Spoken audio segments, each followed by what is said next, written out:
medians, and now we're looking at altitudes. Okay, so we already know what a median is, then its point of concurrency of the centroid. Now we're going to talk about an altitude. An altitude of a triangle is the perpendicular segment from the vertex to the opposite side.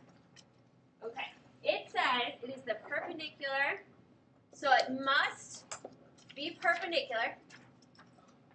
It must go through the vertices, but it does not have to cut the side in half.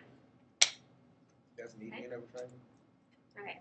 The point of concurrency of three altitudes is called the orthocenter. The lines containing the altitudes of a triangle are concurrent. All right. So now we're going to look at example 1.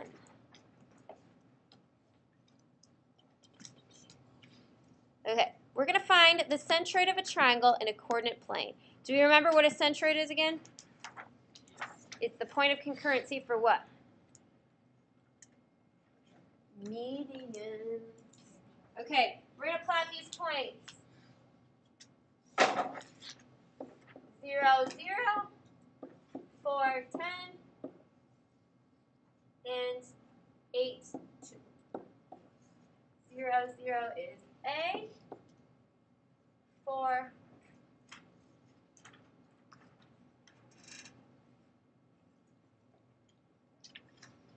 10, B, and 8, 2, C. Okay, we're going to find the coordinates of the centroid. All right, what do we know about medians of a triangle? They cut all the sides in what? In half. Okay, so we've got to cut all these sides in half, which means we have to find what of each side? We've got to find the fun and exciting length. So to find the length, we use the distance formula. And the distance formula is the square root of y2 minus y1 plus squared plus x2 minus x1 squared. So I'm not going to show all the work, but I'm just going to write up the distance formula for each of these. Okay. Oh, we don't need to do a distance formula. I'm crazy. We need to do the midpoint formula, which is much easier. Yay. Okay, the midpoint of AB is 0 plus 4 divided by 2 is 2. 0 plus 10 divided by 2 is 5. So for AB, we're going to go over 2, up 5. 2, 3, 4, 5. Wait, can you explain that? That's just the midpoint because we know that all of the medians go through the midpoint. Midpoint formula is x2 plus... Yeah, like 0. Midpoint formula. Come on, guys, you did this in algebra 2, algebra 1, excuse me. And I've done this like 5 times on the board before. Okay, let's do the midpoint of BC. This is C, this is B. So 4 plus 8 is 12 divided by 2 is 6. 10 plus 2 is 12 divided by 2 is 6. So BC should be 6, 6. 1, 2, 3, 4, 5, 6. 1, 2, 3, 4, 5, 6. Okay. Is that 0, 6? Okay, and the midpoint between AC. A is 0, C is 8, 2, so we get 4, 1. So BC is 6. Yeah, the midpoint of BC is 6, 6. The midpoint of AC is 4, 1. Okay. So, we know that they go through the altitudes. They go through the vertices. Excuse me, not the altitudes. The medians go through the vertices. And we want to find the coordinates of that centroid. So my suggestion is to use B to the midpoint of AC. We'll call it D. We want to go 2/3 of the way down. Well, it's nice that it's set up for us right on a straight line, so we don't have to use a distance formula. So we simply count. 1, 2, 3, 4,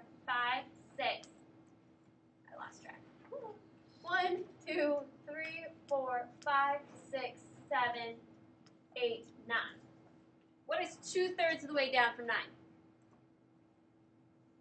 Or 1/3 of 9? 2/3 of the way down from 9 to 6. 3. Okay, so if we go down, if we go up from here, 1, 2, 3, we know that has to be the centroid, which is at point 1, 2, 3, 4, up 1, 2, 3, 4. That is our centroid. So let me talk about the steps we did to do this. First, we found the midpoints of each one. Then, since B to the midpoint of AC is a nice up and down line, I simply counted them, and then I know that a centroid is 2/3 of the way down from the vertices, or 1/3 up from the sides. Yes? Instead of finding the midpoint, could you just count? If they were straight. The problem is it's really hard to find a midpoint of something when it's sideways like this. So if you go up, the first one's just 10 up, and then half of 10 is 5, you go 10, and then you... Alright. Okay. So, let's talk about these points of concurrency again. What is the circumcenter of a triangle? We didn't really talk about this name. It is point of concurrency of perpendicular bisectors. What are the properties of a circumcenter? From the point of concurrency to the vertices is equal. Okay, turn it over. What is an intercenter?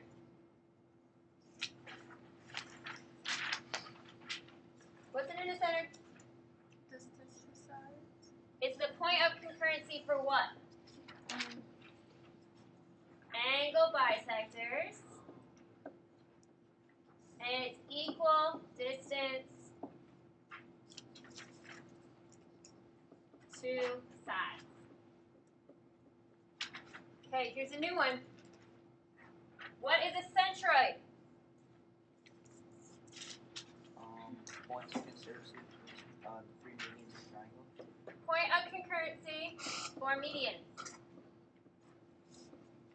What is special about a centroid? It's 2/3 of the way down from the top. And 2/3 from vertices. You can put 1/3 from the side or 2/3 from the vertices. You don't need to put both. We can infer the other one. What is an orthocenter? The point of concurrency for what? Altitudes.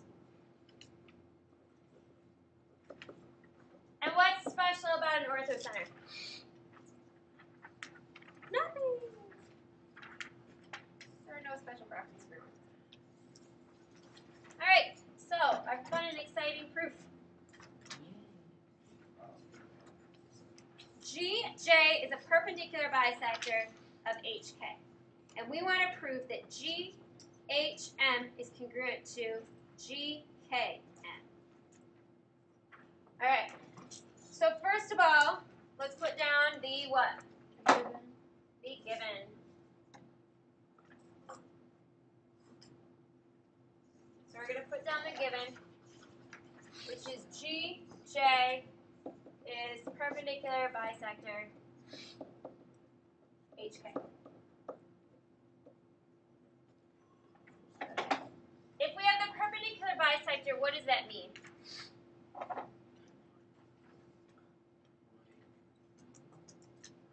Right, we've got a right angle. So we know both of these are right angles. What else do we know? It cuts what in half? It cuts the side. Angle G is only when it's an angle bisector. So we know JK is congruent to HJ and angle J and angle, oops, not angle J.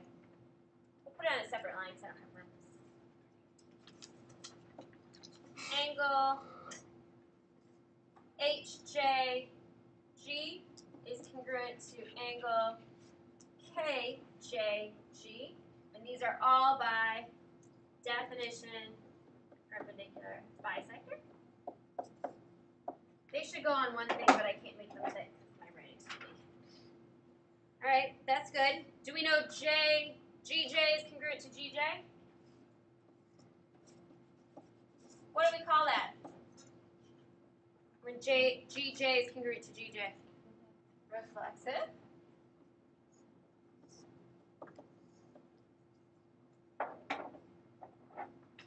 Okay. So now I know triangle GJH is congruent to triangle GJK by side angle side. But that's not the one I want to know, right? So let's see about this. I know that side GH is congruent to side GK, and angle HGM is congruent to angle KGM. Both of these things I know by CPCTC.